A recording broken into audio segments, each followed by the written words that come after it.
This episode of the podcast is brought to you by Rank Ride. Have you guys ever played fantasy football, fantasy baseball, fantasy basketball, fantasy whatever? Well, now you can play fantasy bull riding. Rank Ride is the PBR's official fantasy sports app, guys. Go to rankridefantasy.com, sign up through the store, rankridestore.com, to get your membership for a chance to win big cash prizes and giveaways. Guys, Rank Ride is changing the way you interact with PBR bull riding. It is one of the most exciting endeavors I think we've ever seen. RankRideFantasy.com and RankRideStore.com to check it out.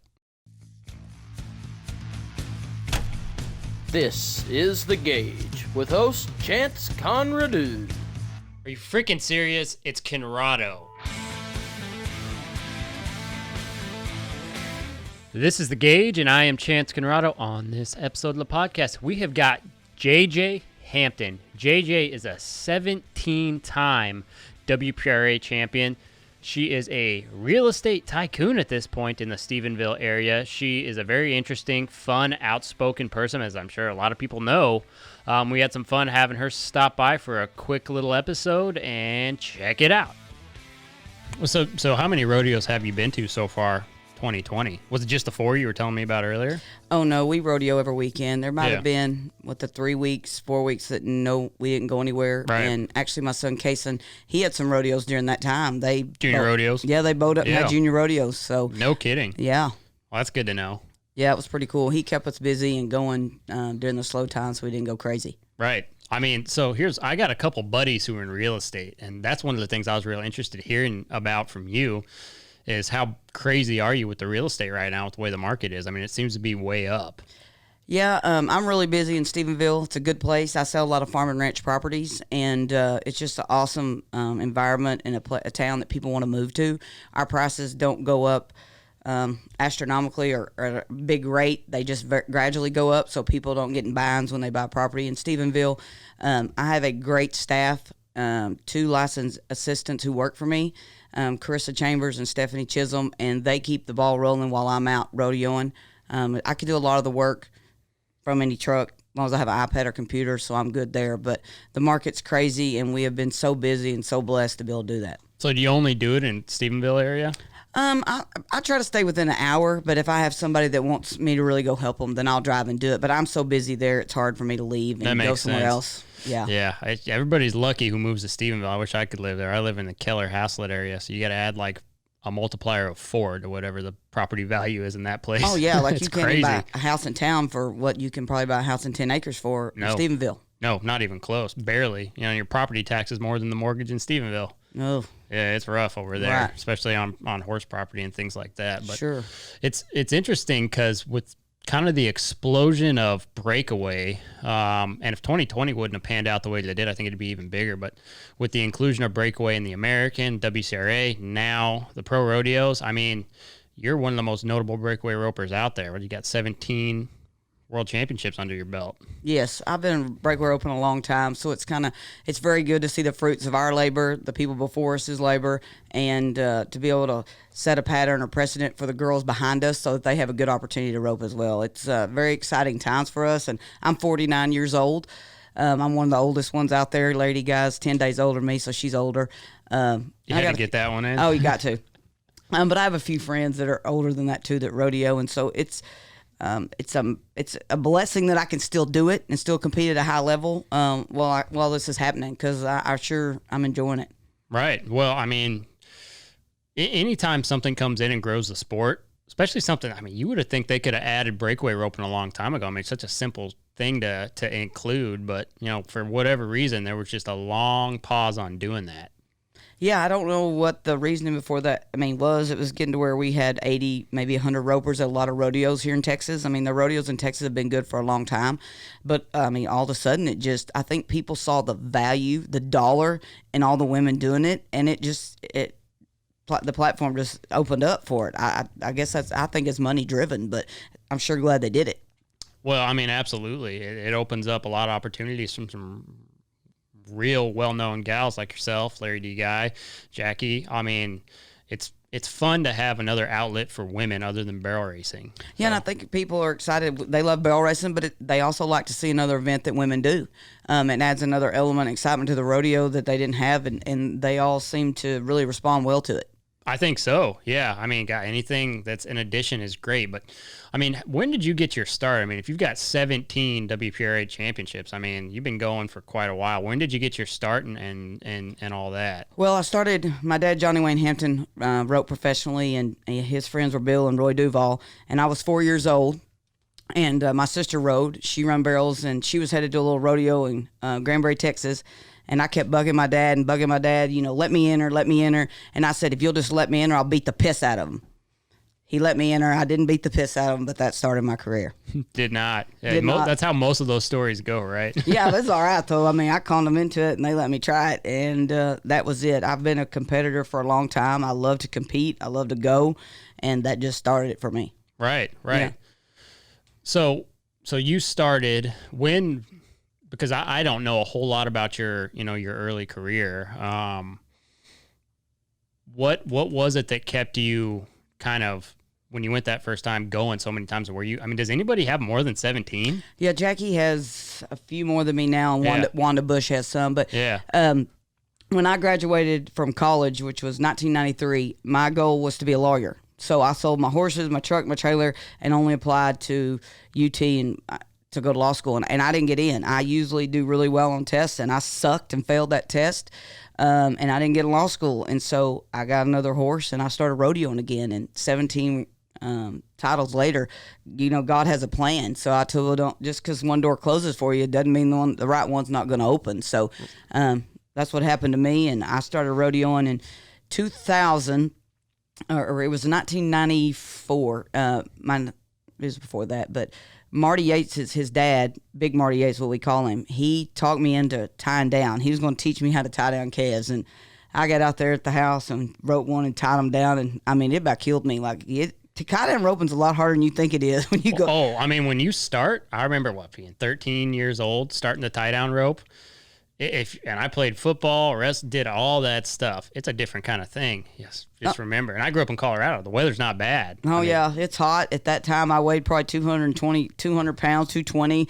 I've always been a hefty girl, and he taught me how to do it. And then I think he passed away in 1993, and I actually won the world in the Calf Open that first year that he passed away. So that was pretty damn special for me. But Lord, that's a lot of work, and for a fat girl, it was even more, but he taught me a lot and taught me how to do it, and I won more world titles in the tie down than I did the breakaway roping. Right. Yeah, it's crazy.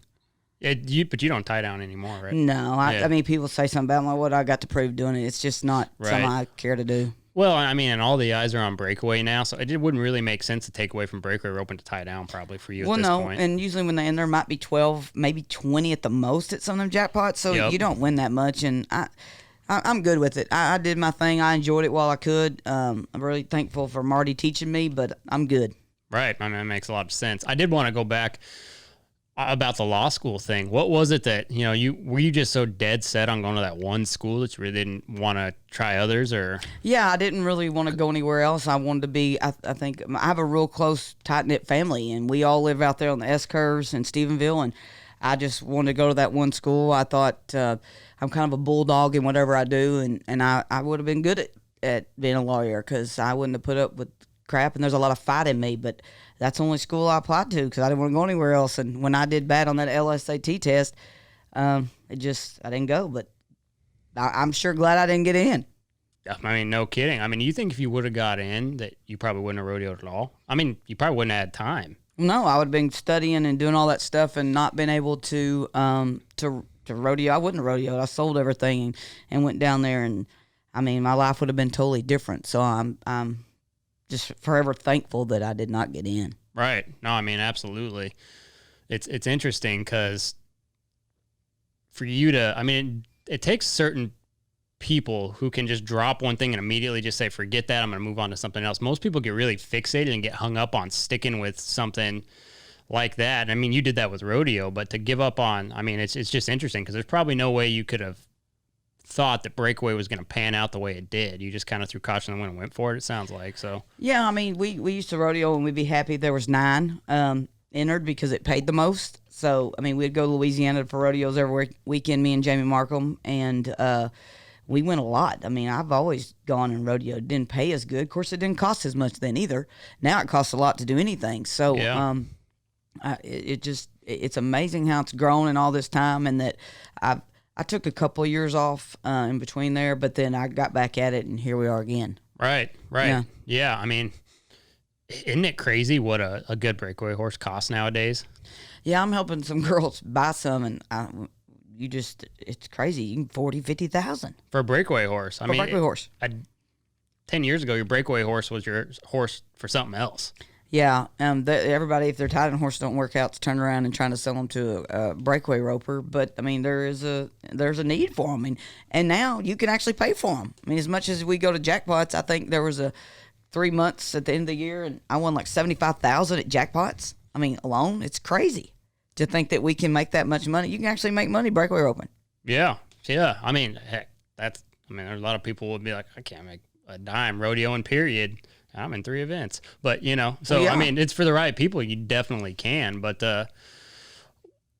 with you, I mean, it was funny. You were kind of telling me about some of the funny stuff when you were going to Belfouche and all that. But do you just go with your family, or do you travel with some of those gals? Well, I travel with a few gals now because Kaysen started roping. Before he started roping, which is not even 2 years, a little over a year and a half. They went with me. We went everywhere together. Yeah. And so now we're trying to do it where I can make a few and still go to Kaysen's too, because I don't want to miss his rodeos and I want to be there with him. But I go with Larry D and Hope if they can't go with me. Right. You were telling me kind of about the Uber driver thing. Can you tell me that on air, because I think everybody would get a kick out of that. Well, so we flew in and we were headed to a rodeo. Pull the microphone down a little bit. Okay. It's starting to drift. Yeah, we were headed to Buffalo, Texas, and we were in a hurry. Like, the lady, McKenna, had her horses. She was down the road. We were going to catch an Uber. We taxied for 30 minutes, and the Uber lady was not there yet. And when Hope got her on the phone, I said, Hope, you need to call another effing Uber. You need to call one now because she ain't got it. She ain't getting it. Move on. And she didn't. So we get in the car. I said, come on, lady, haul ass. We need to haul ass. And she just kind of didn't really, I don't know if she understood what I was saying, but she didn't answer me. And I look over, I'm sitting behind kind of catty corner from her, and I look over, and it says low fuel. I said, Hope, we're out of gas. We have no gas. She goes, no, we don't. I said, no gas. And then I look, and there, my tire, the back right, is low air. So we get to driving probably 10, 15 miles down the road, and we're not hauling ass, and all of a sudden it blows and it starts going crazy. So the lady pulls over on the far right. We're in the far right lane. She pulls all the way over to the left lane. And I said, F lady, you're going to kill us. So we get to laughing. Hope gets her camera out and videos all this, and people wouldn't believe us if she had not videoed this story, because it was pretty priceless. And we pretty much left the lady on the side of the road. I told her, call 911. We got to go, and off we went. But it was a pretty colorful story, and never a dull moment when we were going rodeoing. I mean, it isn't. It's crazy. It is too. Yeah. If anybody who rodeos, the amount of BS you have to go through on a daily basis because you just spend so much time on the road that. The stories add up pretty quick. Oh, they do. It's amazing, and we should all probably write books, because some of it's unbelievable. Like it should never happen. Right. You know what? They probably should. I mean, if you think of notable books that have to do with rodeo, I mean, the only one that I've ever read is Fred's book. Other than that, I can't think of another one I've ever read myself. No, and it is real out there, and it's crazy, and it's very hard at times. It's humbling. It's you can be high as a kite because you're doing good, but it ain't all easy. People think going down the roads is lovely, hunky-dory life, and it's easy on you. Well, it's grueling. I mean, and most people probably don't say it is because we're used to it, and you kind of get used to all the stuff that goes on, but it's hard on you.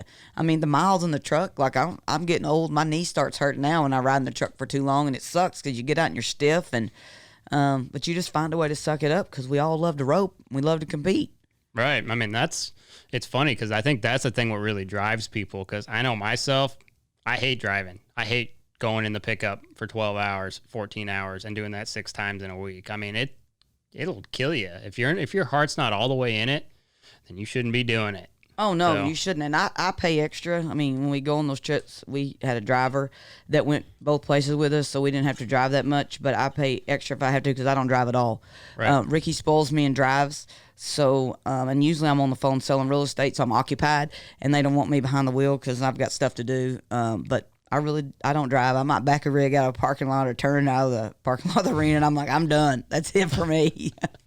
That's too funny. Now, one thing I wanted to circle back to, because something that interests me, and we were talking about this a little earlier, is people who rodeo transitioning to other things to make sure that their whole life's successful and that they're not just relying on rodeo, which you're someone who's done that. So you speaking up on kind of your method, how you did that, and kind of maybe inspiring some people to do that, because that's one thing that will break just about anybody's hearts, a cowboy not being able to rodeo anymore and not finding a good way to transition into a financially stable life. I mean, it's unfortunately way too common, and for me personally, it's something I would love to help prevent, and you've done that. And so tell me about JJ Hampton Real Estate and when you started that. And Well, I started working for my mom, Barbara Hampton, first. My sister was in the business with her, and I didn't want to get in the business with her because you know how family stuff is, and it's don't I know? Yeah, it's difficult, but she talked me into it and got me going, and she is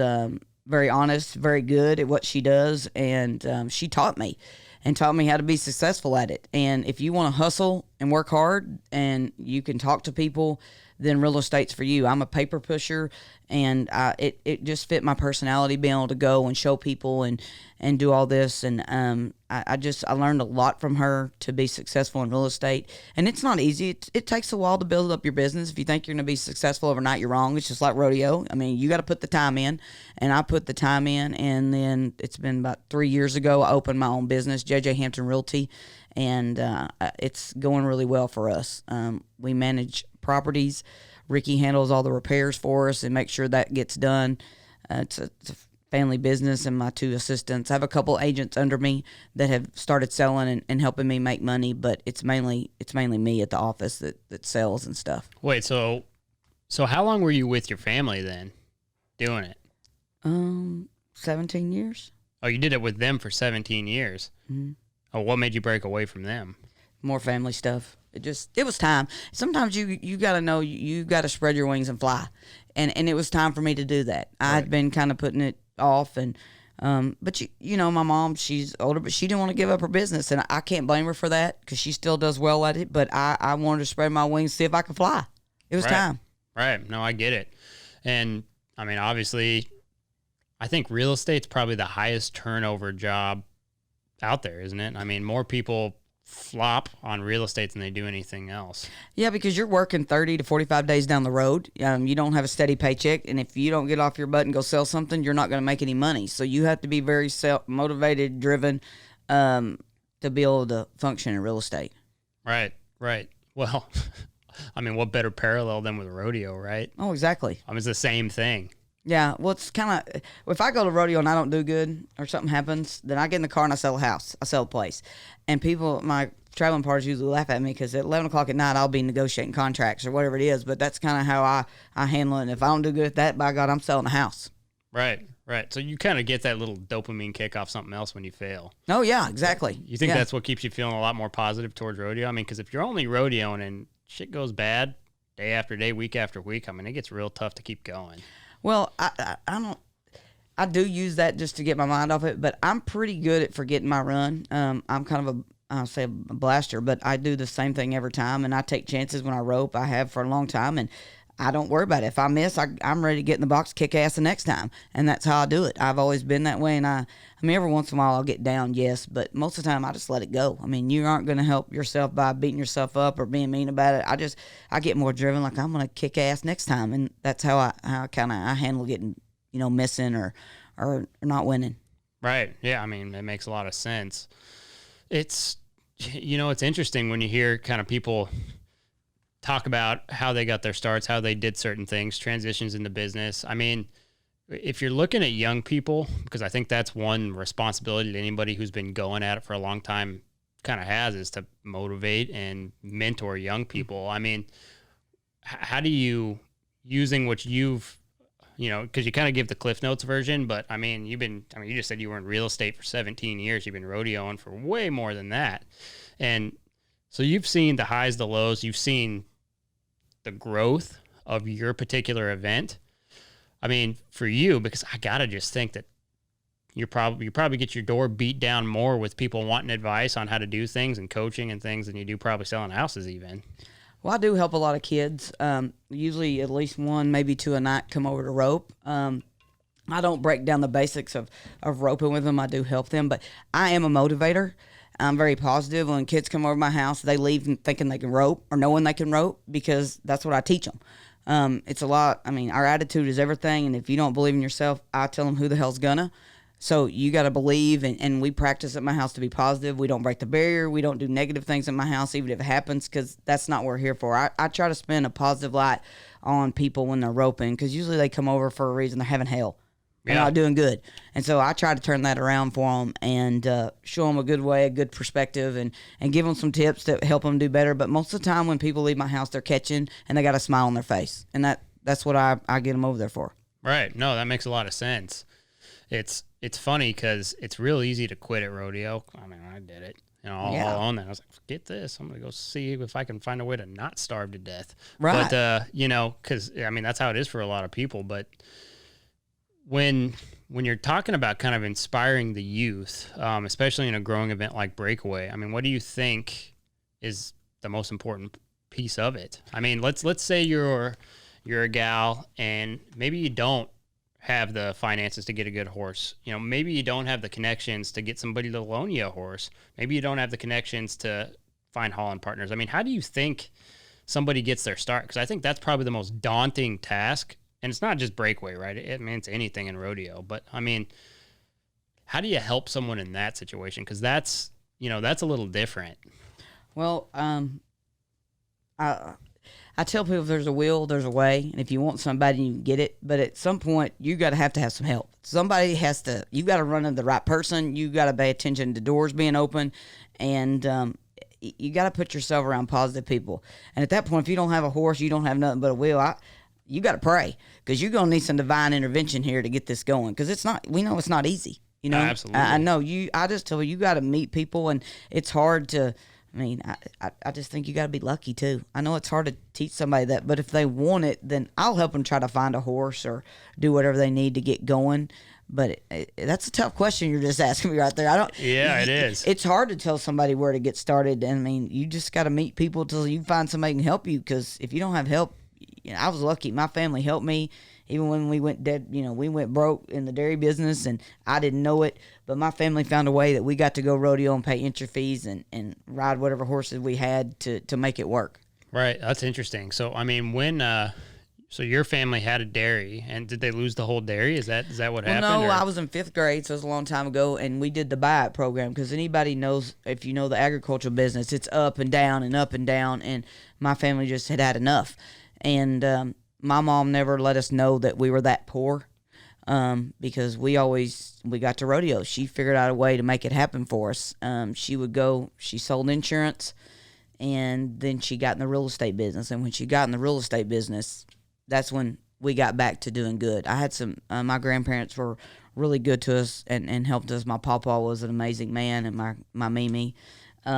But we were poor. I didn't know it till years later that we didn't have any money, because my mom. So they hid it from you completely. Yeah, I didn't know. I didn't know we were barely getting to eat, and I mean, every bit they scraped up to pay entry fees is what they did so we could go. But I found out, and I thought, if there is a will, I mean, my mom found the way to get us to rodeos. Yeah. I mean, wow. I mean, she sounds pretty inspirational, because not a lot of people would do that. I mean, it's too hard. I saw a work ethic in my mom, and that's where I got it from, because I'm a worker, I'm a hustler. I'm bullheaded, and I got that from my mom, because my mom showed me that you can do anything you want to do if you set your mind to it. You just got to work. Right. No, absolutely. I mean, that's probably the most important principle in anything, though. I mean, as somebody who rodeos, started a business, I mean, you show up every day. At some point, something's going to click, or just by pure swings at the bat. Right. I mean, that's probably, I mean, maybe that's the answer to that question that I asked you earlier, is just put yourself in situations where you got swings at the bat. That's it. I had a man that helped us. I mean, well, he loaned us. If we wanted a rent house, he would always loan us the money. And the man told me, "You're going to do all right, JJ." And I said, "Yeah." He said, "Because the harder you work, the luckier you get." And that's words to live by. And I have a little sign in my office that said it, because it's true. The harder you work, the luckier you do get. So if you're willing to work hard, you'll some luck will come your way. Yeah, I mean that's true. I mean it's hard for kids nowadays though, because with all the influences they've got, it seems like a lot of kids, and rodeo kids are a little different because, I mean, anybody who grew up on a ranch or a farm, you get your ass up and you feed, you take care of your horses. I mean, you have to. But your average kid, I mean, they have a lot of influences on them that kind of make them more reclusive and don't allow them to put themselves out there. Right. And you have to. I mean, and I tell people who come to my house that rope or whatever you do, you have to take chances. And if you're not scared, if you can't be scared to take a chance, and you can't be scared if you miss. You have to go for it. Because we're in a day and age, there are a lot of badass breakaway ropers, young, old, everywhere. And if you don't take a chance of trying to win, you're not gonna. So I'm one of these people, I say throw it, because if it works, you're going to win. If it doesn't, what'd you lose? Because if you go down the arena and catch, what are you going to do, pat yourself on the back? Way to go, you caught. I mean, that's not me. I mean, that's a good way to put it. I mean, I just soon take a chance. I always tell people, take a chance. Columbus did. Have you guys ever played fantasy football, fantasy baseball, fantasy basketball, fantasy whatever? Well, now you can play fantasy bull riding. Rank Ride is the PBR's official fantasy sports app, guys. Go to rankridefantasy.com. Sign up through the store, rankridestore.com, to get your membership for a chance to win big cash prizes and giveaways. Guys, Rank Ride is changing the way you interact with PBR bull riding. It is one of the most exciting endeavors I think we've ever seen. Rankridefantasy.com and rankridestore.com to check it out. Yeah, it's funny. We're talking about Columbus, but I guess you advised me we shouldn't get into that. Well, I'm not a fan of wrecking history, or I don't know. It's all, to me, crazy how it's a perspective, and it's not my perspective. So yeah, I mean, isn't it interesting though? Like when you think about it, it doesn't even matter your perspective. The fact that history, they don't want to tell it. You know, I mean, it doesn't even matter if you're left, right, or center. You should want to hear the history the way it was, you know, or at least the way it was recorded. I think it's kind of weird how they want to doctor up history and change it to kind of fit a narrative. And it doesn't matter which narrative it is, just in general. Right. It is what it is. I mean, it's history. Whether you like it or you don't, it's still your history, and you should respect it. Yeah. I think it's a respect thing, and there's a lot of people that need more of it.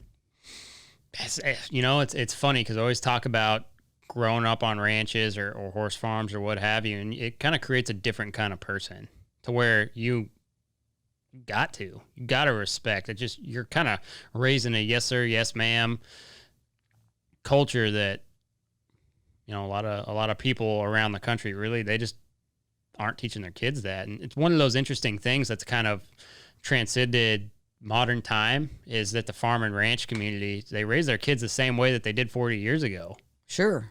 Might have an iPhone in their pocket. They might have earbuds in when they're feeding, but it's still the same thing. Oh, yeah. You learn manners. You learn how to treat people. You learn how to treat animals. You learn how to respect them, respect yourself, and be appreciative of other people and things. And I don't know, it is a different place that we're in, but I think respect is a huge thing. It's a huge thing to me, and I like to show respect to people, and if you earn it, I mean, you get it, but after that, you're done. Yeah, well, I mean, because you're a salesman. You're in real estate. The first thing that you do in any type of sales job is learn how to talk to people and show people respect, because if you don't, they'll go to the next guy. Oh, exactly. So, yeah. So, and if you carve out a niche in any kind of sales market, I mean, that's sales 101, really is. Sure. I always like a good challenge, and if something goes wrong with our deals or whatever, I'm usually the one that handles. I mean, I do, because I'll find a way to solve any problem, and I don't usually take no for an answer. So right. I'll keep trying and digging till I get it done. Right, makes a lot of sense. You know, one thing that I was told about you, kind of jumping around, is that you do give back a lot, and you do a lot of things, you know, that maybe you don't have to do, but you do give back a lot to the community. I mean, what is some of the things that you do, and why do you do it? Well, the big thing we do is Backpack Buddies of Erath County. It's an organization that provides food for kids on the weekend that have no money. we started that mainly because my son Kason, he heard us talking about kids who did not have food, and he said, well, Mom, can you feed them all? And I said, no, but we can start by donating money. How much of your money do you want to donate? So he donated money, and then we started a Facebook campaign, and I think he's raised, I don't know, I think it's close to 30,000 so far. It's been, wow. Yeah, he's raised a lot of money for him. We have a bake sale at my dad, the Johnny Wayne Hampton Memorial, and he usually makes $3,000 to $4,000 every year to donate to him at that. Marty Yates and him team up during the finals and make T-shirts, and we sell those T-shirts, and all the profits go to Backpack Buddies of Erath County. And it's become so known that anybody, a friend of ours, Jeff Heath, passed away, and his family, instead of flowers, asked if they would donate to Backpack Buddies in memory and for Kason. And so they sent us checks, and it's pretty cool that just because Kason has given back to his fellow kids, that people will open their hearts and their wallets and help with that. We also give scholarships to through my dad, and then my brother Ro Hampton. We give memorial scholarships to Tarleton students and other rodeo students as well that we see could use some help with school. We want to help people. Not that some people need more help than others, but we really try to pick out. We don't ask for applications. We just hand choose who we want to give the money to, but we give money to help further people's education and help them get to school. So that's something that we really enjoy because we're doing it for my family's name, and you have to give back. I think I've been blessed with the real estate and with the rodeo, and I know people gave to me at times, and I sure want to give back to them. It makes a lot of sense, yeah, because, not everybody does that. So when you have the opportunity to give back, and you do, it really shows, and I think that's why a lot of people probably respect you and you guys and what you do. But so how long has you said multiple years, how long has that been going on? He's been doing it for 3 years, I believe. 3 years. 3 years. Yeah. And as far as the donations, they go to people in that county, or do they go? It's the whole county. So every kid in school, from kindergarten or preschool up to high school, what they do on Friday is they go drop these sacks off or the backpacks off for the kids to go by and pick them up so that they eat on the weekend.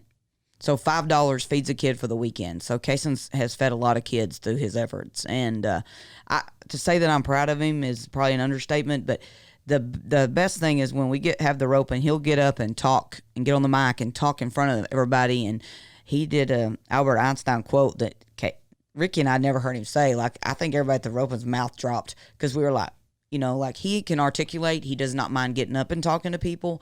And to me, it's a good quality to have, that you're not scared to get up and talk to people. And he can talk to adults, and it pulled at all their heartstrings, and everybody started donating more money, and it was all because of him. That's pretty good way to start out. How old is he? 11. All right, so he's probably got a pretty bright future. So. Oh yeah, he could do radio. He has a gift of being in front of people and talking, and it's pretty awesome to watch. Yeah, absolutely, and to have the right mindset to do selfless things at that early age. You guys obviously did something right with the way you raised them, which speaks to what we were saying earlier about how farm and ranch people raise their kids right.